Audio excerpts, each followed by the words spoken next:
Delays lingering at RDU after a plane crash injures a pilot and doctor. Now at 7, an update on the 2 men on board, their flight path, and what an aviation veteran says might have gone wrong. Plus, the chaos diverting other planes and travelers, including WRAL's Carly Haynes, what she experienced while waiting to land in Raleigh, and what you can expect if you're catching an evening flight. This line of showers is swinging through our area. I'm timing out when the rain will move past us and what temperatures will feel like after. What a day of breaking news. Right now at 7 o'clock, federal investigators trying to figure out what caused a small plane to crash at RDU Airport, injuring the doctor and pilot on board. In the last hour, crews started towing away the plane 9 hours after it went down, diverting flights and causing some major delays for travelers. Thanks for joining us tonight. I'm Ashley Rowe. And I'm Dan Haggerty. The medical service plane from UNC, as you take a look at the flight path here, took off from ILM Airport, that is in Wilmington. Then it crashed at RDU just after 10 a.m. We've had live team coverage of this story from every angle since that plane went down. Tonight, let's begin with WRAL's Monica Casey, live for us at RDU. Monica. Dan, within the last 40 minutes, we have seen that plane towed away and this runway completely clear. Now, the runway over at Terminal 2 reopened at 11:30 this morning. As of now, this secondary runway by Terminal 1 is still closed. The NTSB tells WRAL witness statements indicate the plane may have crashed after a missed approach to the airport.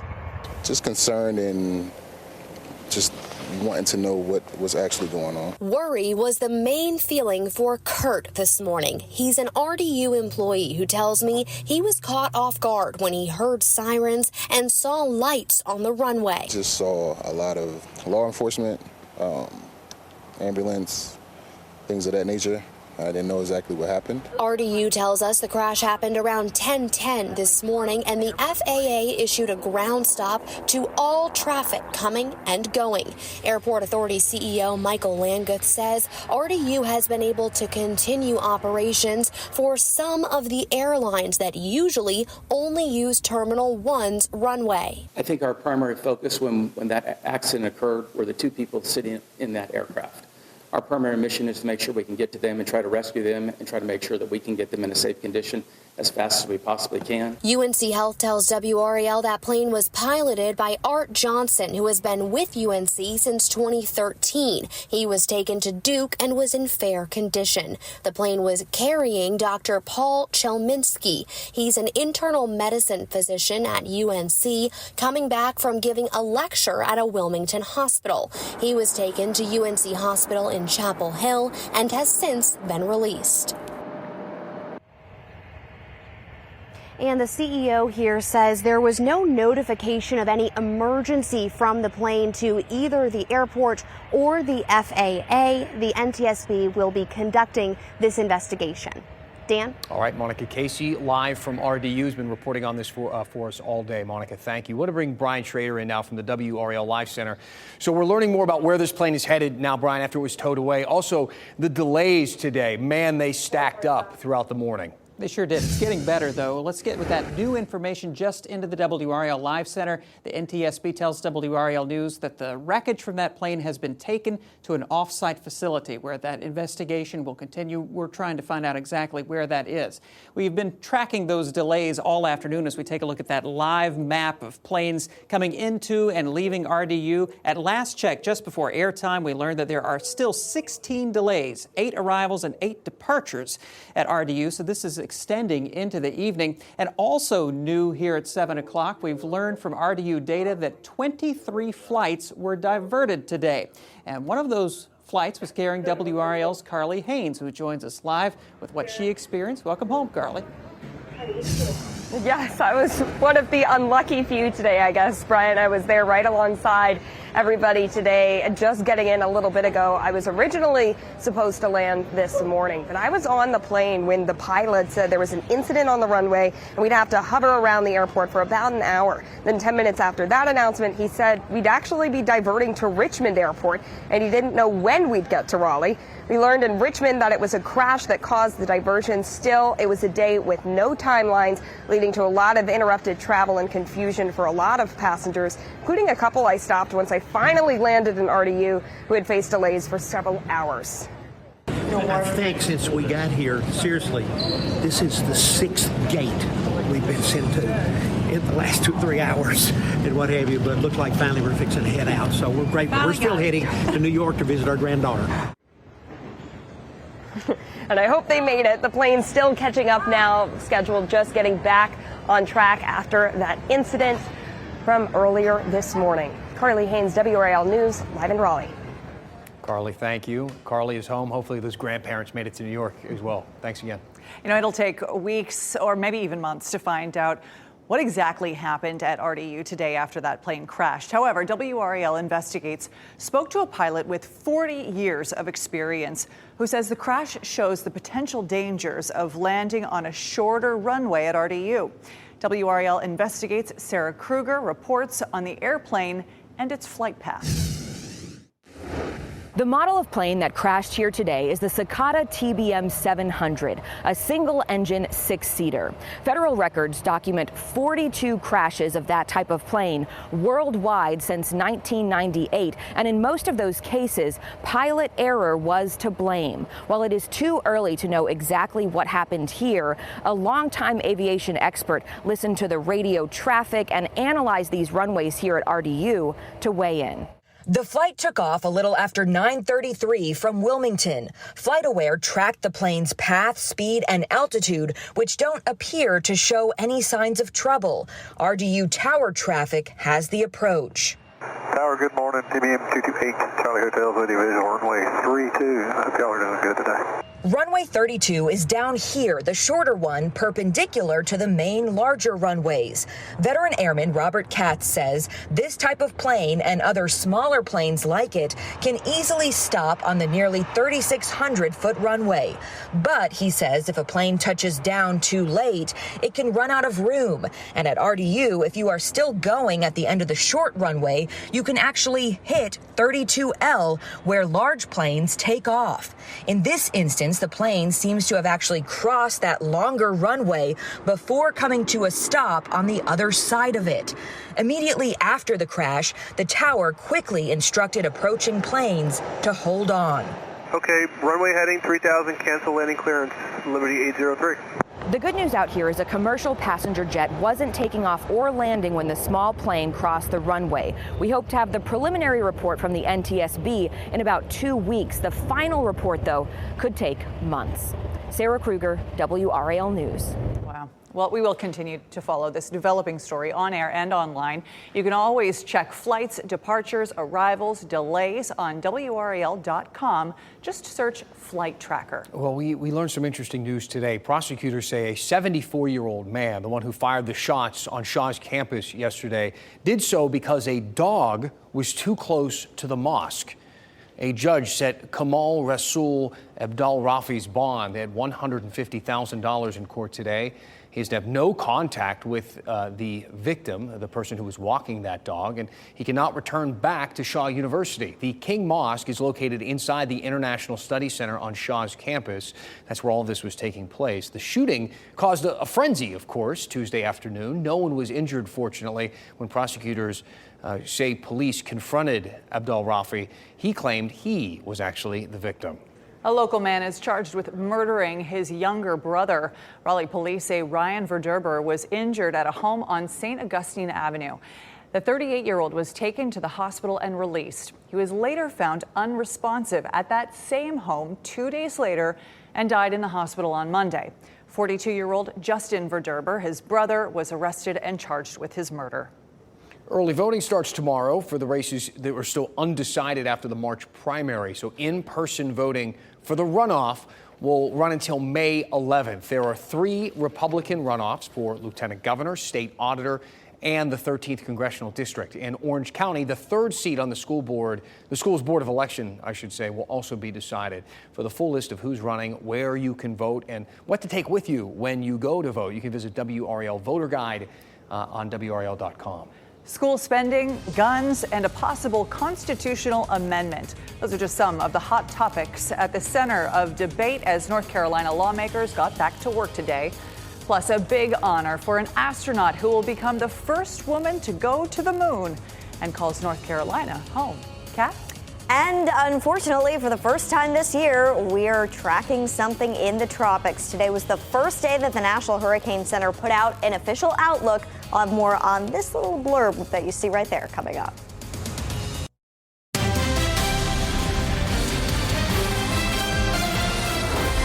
Is a live look at the North Carolina Legislative Building. State lawmakers kicked off their annual session today. Some groups there showed up as well. They wanted to have their voices heard. People advocating for things like school spending and guns and a possible constitutional amendment. WRAL Capitol Bureau Chief Laura Leslie takes us inside the discussions. During short sessions in election years, lawmakers' main focus is on the budget, and legislative rules limit what other issues they take up. But there are always some exceptions, and advocacy groups are vying to get on that list. From spending on private school vouchers to gun rights and constitutional amendments, groups turned out on the first day of session to ask state lawmakers for what they want. I don't want excuses. A gun rights group wants lawmakers to roll back the requirement for concealed carry permits. The group brought boxes of petitions to Republican Senate Leader Phil Berger's office. Paul Vallone says Berger is the one blocking the bill. Republicans want the gun vote in November. We're telling them they better remember to dance with the one what brung you. Berger said he's not sure that's the best policy. I do think constitutional carry is something that's worth talking about. We'll talk with our members and see whether or not there's an appetite to move forward with it. Advocates for tighter election security say they want a constitutional amendment barring non-citizens from voting. That's already illegal, but Jim Womack says that's not enough. It's in the law, but it's not in the Constitution. We need to put it so it's consistent in both places. It would likely boost Republican voter turnout if it's on the ballot in November. I don't see any harm in including that as a constitutional amendment. We'll see if there's enough support. And a left-leaning group called on lawmakers to spend more money on public schools and less money on private school vouchers. Rainy day in North Carolina. It's a rainy day in North Carolina. Republican lawmakers have said they want to put hundreds of millions of dollars more into the voucher program this year. Berger said that's still the plan. I think we need to deal with that. I would like to see us fully fund it. Laura Leslie, WRAL News, Raleigh. And you can find more in-depth coverage on what lawmakers are considering, what they're talking about, what you could have a voice in at WRAL.com. Just click on NC Capitol. Well, you wouldn't really know it from this live look at downtown Raleigh's skyline tonight, but the American Lung Association says the Raleigh and Durham metro area is seeing more smog. The organization released its 25th annual State of the Air report today. Raleigh-Durham ranked 116th out of 228 cities for ozone pollution. Granville County had the area's worst average of unhealthy days, and Raleigh-Durham slid from an A grade last year to a B grade this year. Emissions regulations have pushed smog levels down nationwide in recent decades, but progress has started to plateau in recent years, in part due to climate change. Hot, sunny days are the perfect cooker for ozone pollution. So those of us who live in the East Coast and in the Southeast, you know, it's getting hotter, and the heat is sort of accelerates that chemical reaction that causes ozone. Raleigh-Durham received a B grade in particle pollution. That's actually an improvement over last year's report. Overall, I got to mention to you, the air quality in Raleigh is considered good. Pretty good. Pretty good. So a temporary beacon has been set up. This is the Cape Hatteras Lighthouse. This comes as construction on the restoration project there is underway. Next week, the Coast Guard will help remove the current one and replace it. That one has been there for the last 52 years. The National Seashore says the beacon can be seen up to 18 miles away. It flashes every 7.5 seconds. Today, North Carolina native and NASA astronaut Christina Cook received a special honor during a visit to her home state. The NC State grad stopped by the governor's mansion in downtown Raleigh this afternoon. That's where Governor Cooper presented her with the Order of the Longleaf Pine for her work in the STEM field, including space exploration and research. It's the highest honor the governor can give. She spoke about how North Carolina's education system shaped her path to the stars. She also reflected on her view of our state from the International Space Station. What I was looking down on was nothing other than the spectacular and iconic Outer Banks of North Carolina. This state is a special place. Its dedication to workforce development through investments in STEM is just one reason why. How cool is this? Cook gave the governor a memento from space, a tree that will be planted on the governor's mansion grounds, and a North Carolina flag she took on her first trip to the ISS. In case you haven't heard, she will be the first woman in history to go to the moon. Wow. I know. How cool. Astronaut is still the coolest job, right? I think it is. It's like the number one, and then there's like a bunch of other cool ones, but astronaut is top of the list. If you're going to the moon, if you're training, yeah, exactly, in a rocket, yeah. We should be really proud of that, too, that there's going to be a North Carolinian, a woman on the moon representing the state. We are so proud of it. Unbelievable. Yeah, absolutely. Meteorologist Kat Campbell joining us now. So when we talked to you a little bit earlier, right before the commercial break, you were talking about hurricane season and a little, I think, blip that she referred to out there. I'd like to learn more. Yeah, this is on satellite. The good news is it's not very likely to develop, but there's that small chance. So for the first time this season, the National Hurricane Center has put out an outlook. Hurricane season does not officially start until June 1st. So this is early. This is April, after all.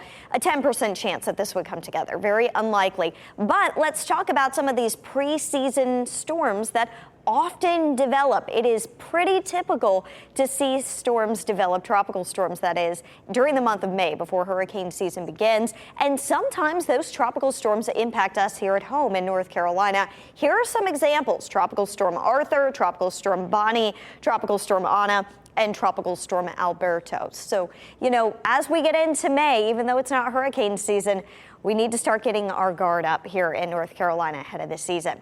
But outside tomorrow, things are going to be nice and quiet for us. We'll see more sunshine in the morning, the low 50 at about 7 a.m. Get some fresh air. It's a great day to do so. During the afternoon, partly cloudy. High temperatures in the low 70s. Out at the Natural Sciences Museum tonight, it's a beautiful evening. They are going to be starting the Dueling Dinosaurs exhibit there soon. I'll be live out that way tomorrow with some of your weather forecasts. The dual Doppler 5000 radar, nice and quiet. We've just got a few tiny sprinkles left. Most of us are dry, but unfortunately, most of us saw 1/10 of an inch of rain or less today, and we really need some rain. We've had less than an inch of rain during the month of April at RDU. When you look at spring as a whole, it's been a pretty dry April, so we're running about 1.5 inches below normal for rainfall. Our average temperature, spring to date, second warmest on record at RDU, running about 4.5 degrees above normal here locally. A cold front is passing. This is going to knock our temperatures down a little bit. We'll see a northeast wind develop tomorrow.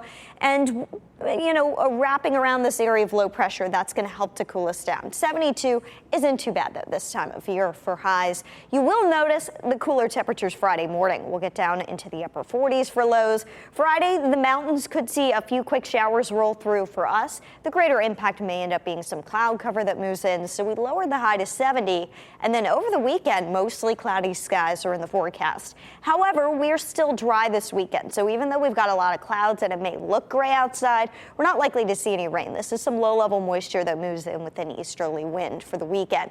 High temperatures do begin to warm up, though, on Sunday as our south wind builds back in. Monday, Tuesday, and Wednesday, it's going to be hot outside. High temperatures right on that 90-degree mark. By the time we get to Tuesday, we'll come so close. Only a 20% chance for rain Tuesday, though.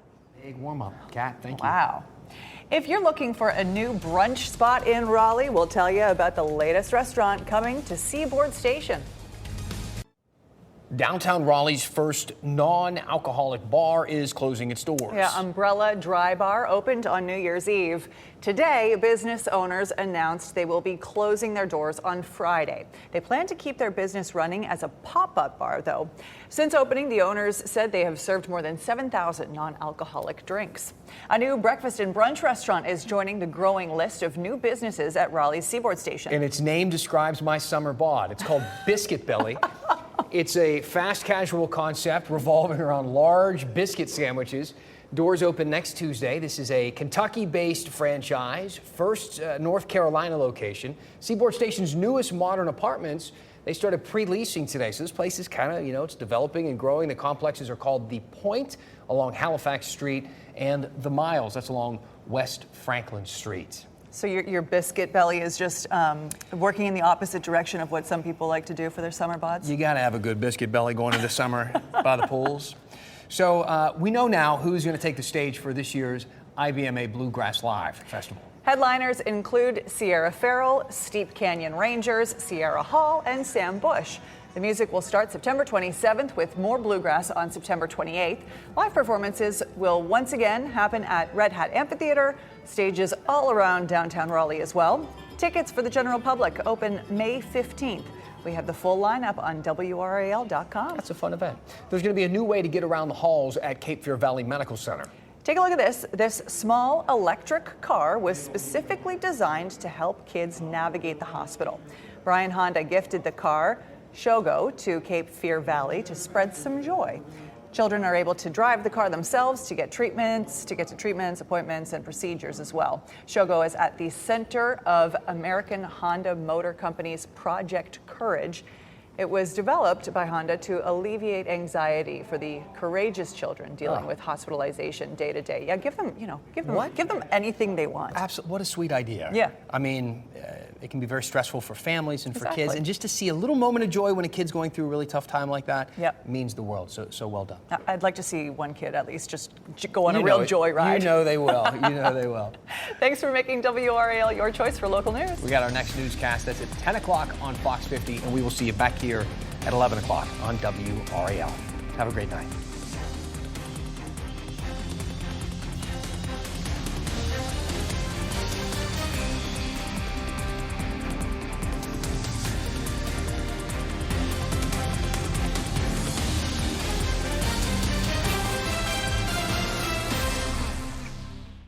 Keep watching WRAL News over the air channel 34 and Spectrum 57.